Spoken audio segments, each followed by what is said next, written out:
So whatever you cannot perceive through five senses, if you perceive that, then that is called as Vishesh Gyan or extraordinary knowledge. The nature of the universe can be grasped if you know the language of the inanimate, every form, how it is made. As the concerns of survival recede, human beings will naturally evolve into perceiving higher things.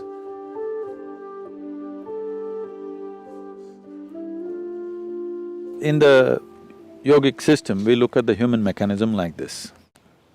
There are five dimensions to it, there are five layers to it. Usually it's referred to as sheaths, ore it's called, that means sheath, one inside the other.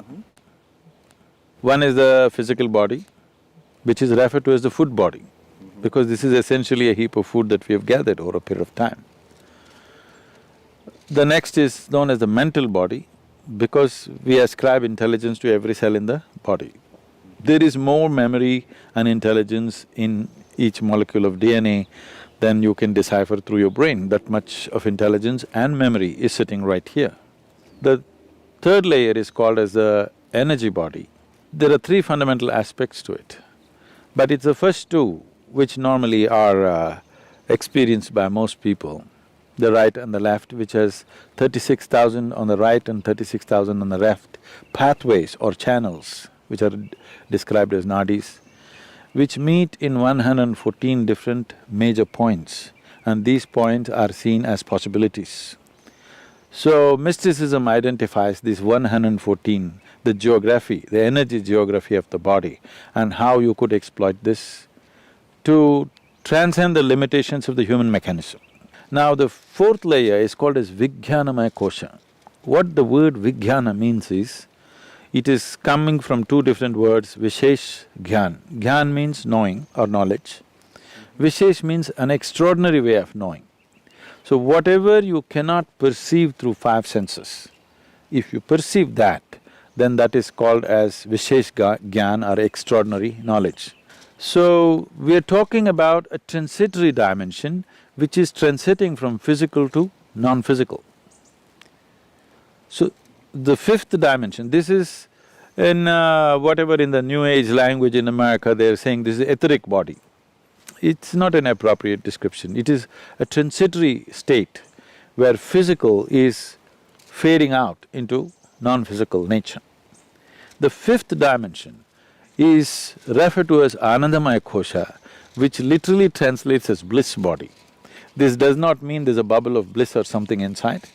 It is purely non-physical in nature. Because it is non-physical, we do not know how to define or describe it.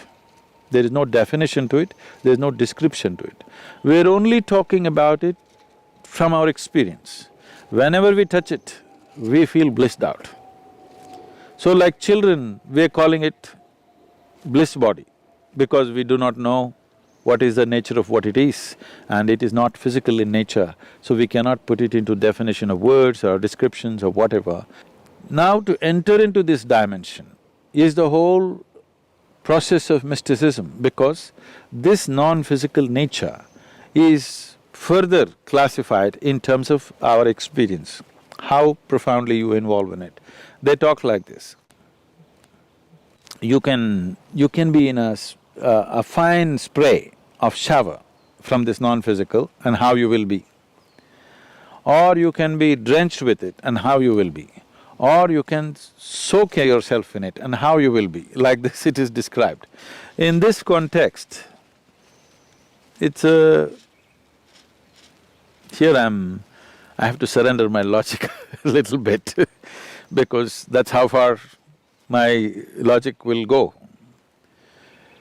What this means is, these are referred to as different dimensions of stillness.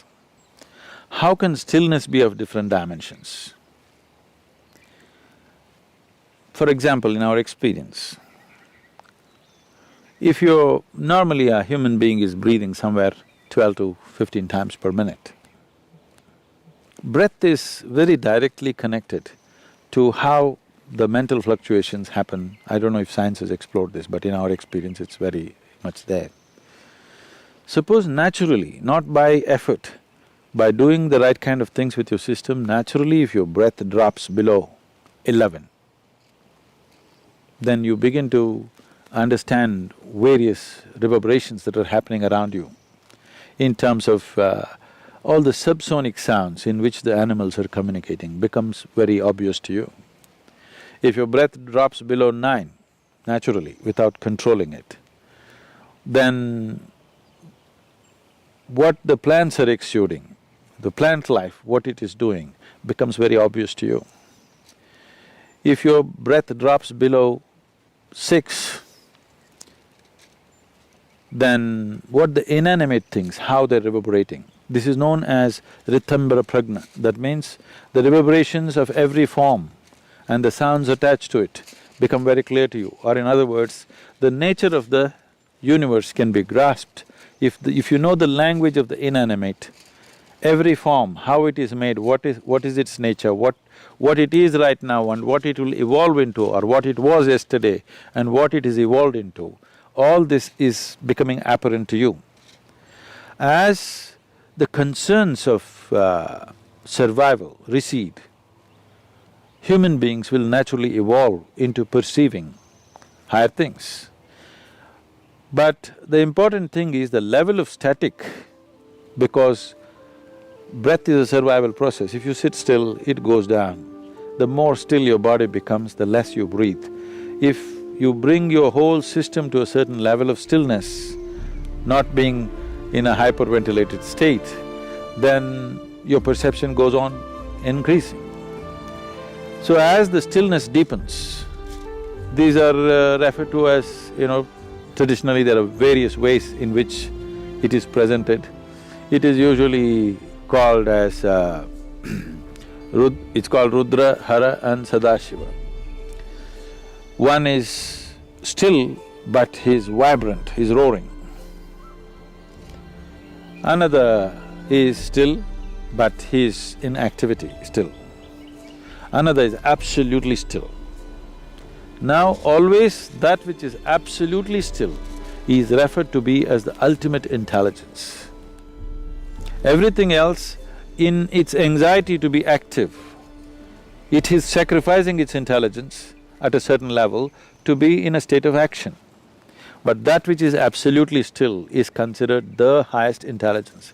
It is only in Eastern mysticism, the source of creation is been always celebrated as the highest intelligence. This is the biggest mistake I think modern societies have made is, people were told God is compassion, God is love, God is generosity. These things mean something to you only when you don't have them. If you're not loved, you will look up, God should love you. If you're not fed well, you want a generous God. If you are down in some way, you want a compassionate God. But if you don't make any assumptions, if you look at a blade of grass, if you look at a flower, if you just look at the structure of an atom, one thing is, the source of creation is the highest level of intelligence that you can ever recognize anywhere. If you look at the creation, it is smack with intelligence all over the place. If we had only told people God is intelligence, we would have had a more sensible world. That's what I'm thinking and that's what I'm trying to bring it into people's experience, that the source of creation is the intelligence. If you recognize that, you try to emulate that.